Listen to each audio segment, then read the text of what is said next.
All right, untold story number 3. Today we're shooting it from the backyard. We're just trying to relax a little bit, take in some sun before it gets too hot. The day I missed my shot and I learned to show up differently. I'll never forget the day that I showed up an hour early for my promotion test and I still didn't get to test. I arrived early, prepared, and focused. I knew my test habits. I like to mentally rehearse and stay calm and sit in my car just until it's time to go in. Not sit in an overcrowded room. So I sat in my car, I played music, I reviewed my notes, and I stayed sharp. 10 minutes prior to the scheduled time, I walked in confidently, only to find out that the doors were closed.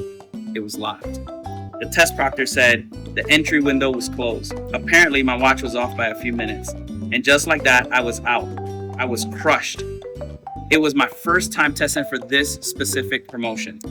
I'd done everything right, except I didn't go in early enough. And I had to own it. No blaming the clock, no blaming the rules. It was on me. What hurt more was walking back to my office and telling my supervisor and my first sergeant what happened. They felt bad for me, but they didn't coddle me.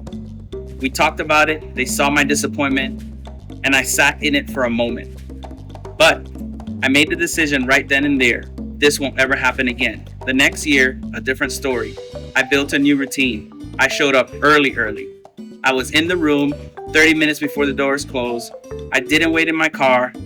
I waited inside, focused, ready, and determined. That year, I got promoted.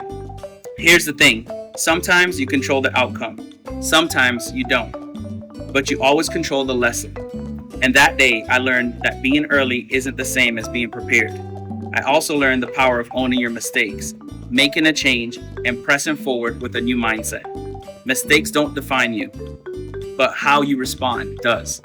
As I say in chapter 3, mistakes are often the tuition we pay for wisdom. I paid that tuition and I became better, stronger, and more focused. It's time that you lock in and go out and dominate your space.